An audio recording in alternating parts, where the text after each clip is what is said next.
Hello guys, and welcome back to another geography lesson. Today we're going to look at section B and we're going to answer question 4. And question 4 consists of questions about settlement geography and economic geography. Let's get straight into it. Our first two questions are always usually short questions. Now if I look at our first section of short questions, is 4.1, and they ask to choose the correct words in the brackets, and it's regarding urban settlements and the problems that they experience on a daily basis. Now, traffic congestion is a characteristic of the rural-urban fringe or the CBD. Now, if you think of the rural-urban fringe, where is it? It's usually when you move from the urban area to the rural area, and that's on the outskirts. So traffic problems are massive usually in the CBD. The CBD is the Central Business District.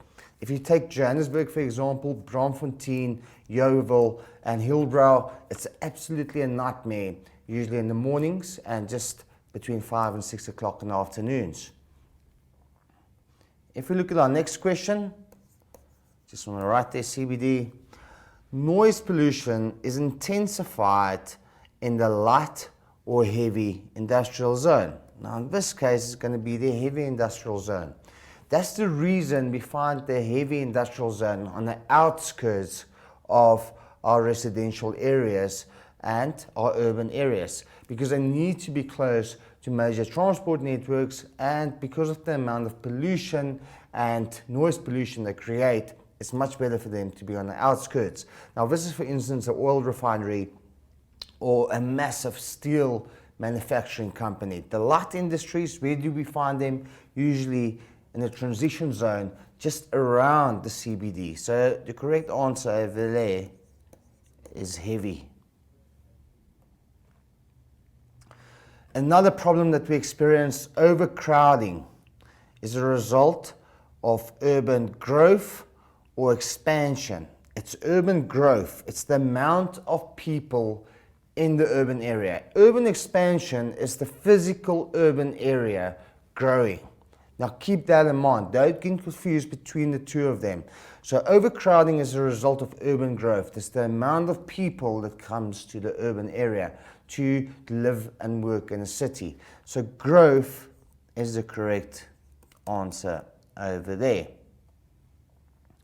4.1.4, in South Africa, informal settlements are commonly found where? In the city centre or on the outskirts.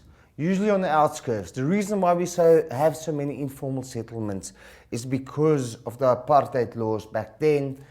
Certain races were not allowed to be in neighbouring areas where white people used to live, and even the CBDs, they had to basically carry a pass with them back in pre-apartheid. But post-apartheid, the reason the informal settlements, because people were looking for jobs. Now, if you look at Johannesburg, for example, Soweto originated as an informal settlement. If you look at Soweto, it stands for Southwestern Townships, and Alex, and all of these places that we see around Johannesburg. So it's usually on the outskirts of cities, and that will be your correct answer. If we look at question 4.1.5, traffic congestion in large urban settlements may be solved by increasing what? One-way streets or traffic lights? Definitely one-way streets, because we want to make the traffic to flow.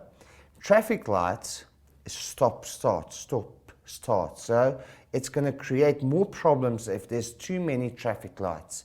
So one-way streets will be a better solution to make congestion easier on urban settlements.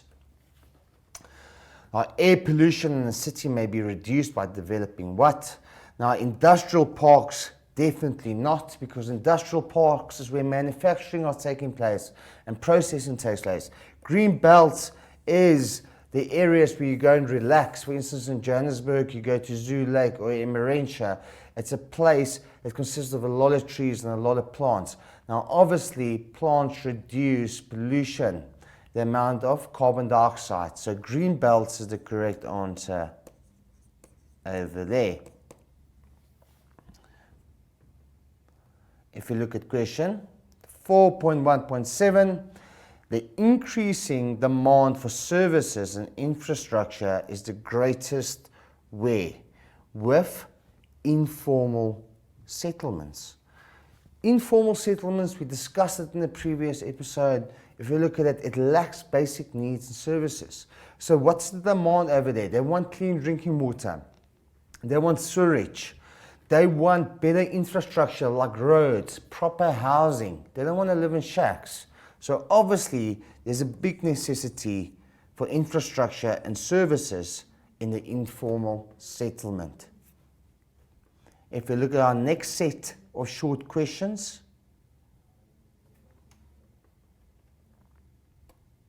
and that's multiple choice, so you just need to choose the correct answer.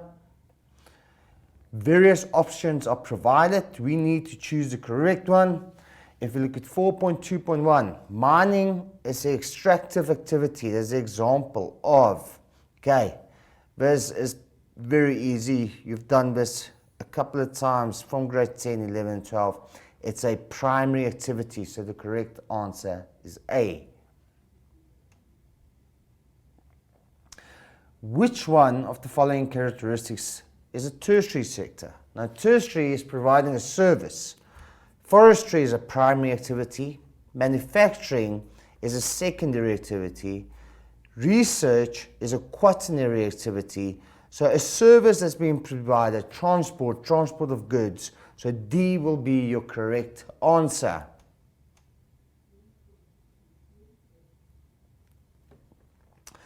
(4.2.3), the overseas market where products are sold outside South Africa is known as the export market.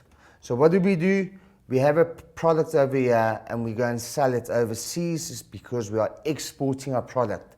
For instance, in the Western Cape, what do? We farm with grape, we process the grape, turn it into wine. What do we do with our wine? We export it to European countries.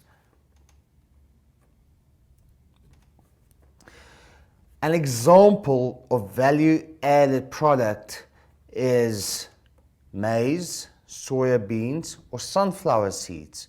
Now, if you look at maize, soya beans, and sunflower seeds, what do we use it? Maize is the end result of what's being farmed. Same with soya beans and sunflower seeds you actually use to plant the sunflower with. But because of the maize, what's the value-added product? The bread. It's been processed. So they've made a product from the raw material. So your correct answer will be C.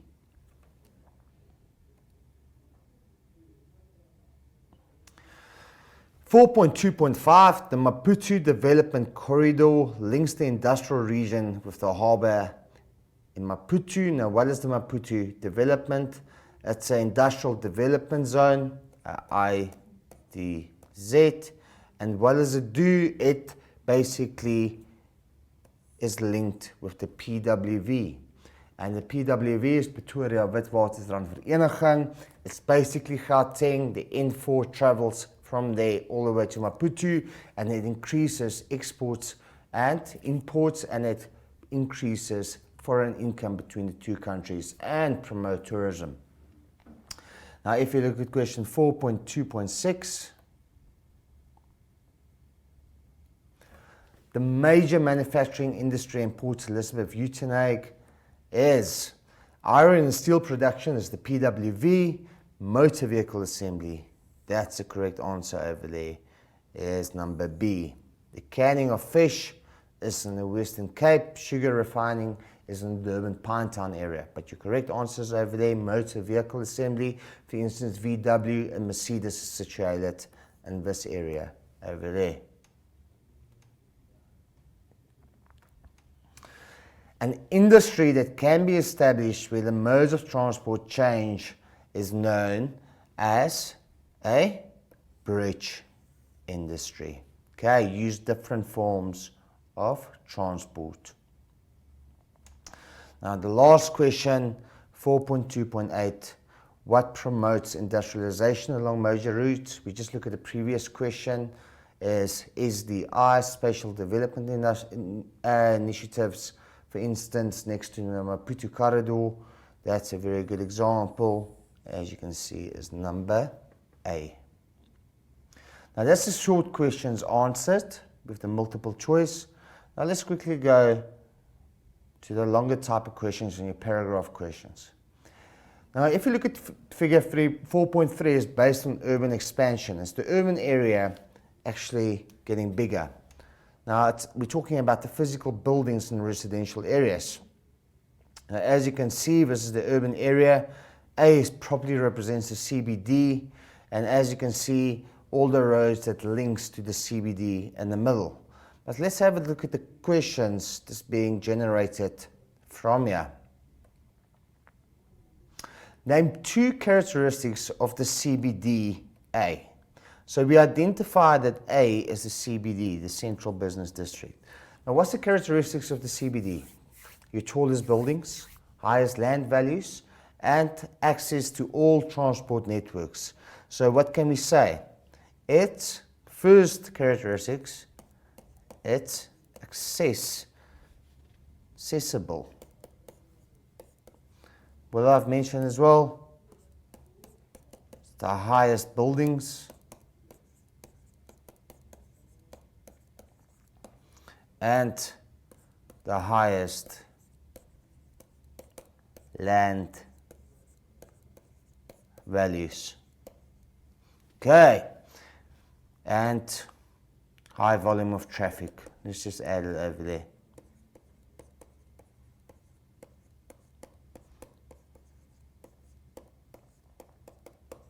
Now if you look at our second question, 4.3.2, give a reason why the fastest growth is taking place along the main routes. Now if you quickly look at our main routes, there's 1, 2, 3, 4. And what they've mentioned over here, if you look at it, the fastest growth is taking place here, just on the outskirts of the CBD. Now, the reason why is because of it's accessibility. People don't want to be stuck in the CBD with congestion. So it's accessibility. It's easier to get in and out. It saves time and money because it costs money to sit in traffic, the congestion, more petrol. And if you look at it, we look at the previous question, the land value is most expensive over here. So if the companies decentralize and move their businesses over there, it's cheaper. So we can just say cheaper land or office rentals over there. Now if you look at the next question, 4.3.3, discuss two centrifugal forces that drives economic activities from the CBD towards the main roads. Now there's quite a few. Why do people don't want to be based in the CBD anymore? First of all, the congestion. If you look at Johannesburg CBD, it's an absolute nightmare to drive because there's so many taxis, so many cars on the roads. So congestion is probably the biggest negative impact on the CBD. And then a second reason is because how expensive the land is over there. How expensive it is to own a shop or a business or retail space over there. So because of the high land values, it's too expensive, so people want to decentralize. Another reason is because of overcrowding.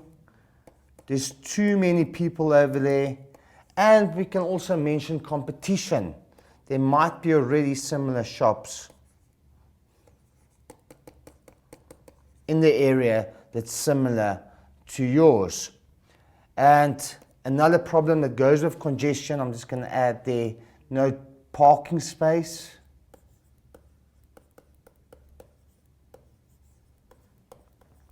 And because of urban decay taking place. We've seen it in Johannesburg. There's still areas in Johannesburg that doesn't look very nicely. For instance, Hillbrow and Yeovil, and we can mention with the urban decay crime that exists in the area as well. So that's quite a few reasons that you can mention why people want to decentralize themselves from the CBD. If you look at our next question, why is the area of old buildings around the CBD referred to as the CBD, as the transition zone? Now the reason for it, it's undergoing change.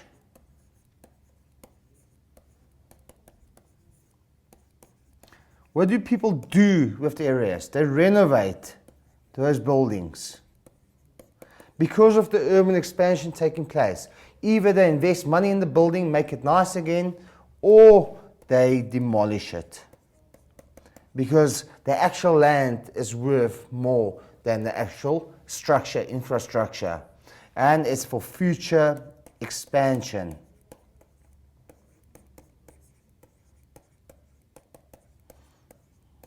Of the CBD. Okay, so it can be any one of those. Now keep in mind, the transition zone, usually the land value is so high, they'd rather just completely demolish the area, the building that was there, and just build a new one because it's so expensive, the land in and around the CBD. Now suggest 2 reasons for the new urban development that will take place in Area B and on the outskirts of the city in the future. Now I just want to go back to Area B. As you can see, where do we find Area B? It's on the outskirts of the CBD. So it's actually on the outskirts of the transition zone as well, because this transition zone, and we know it's already expensive. So what can we say? If you just look at the question again, what can we do? 2 reasons for the new urban development that can take place, suggest 2 reasons. First of all, make the land value affordable.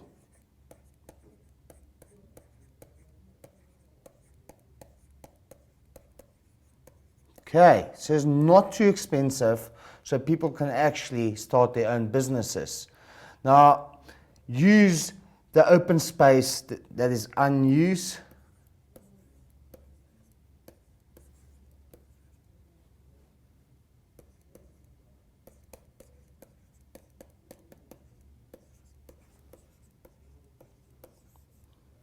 Create a peaceful environment where it's not as hectic as the CBD, with the overcrowding taking place.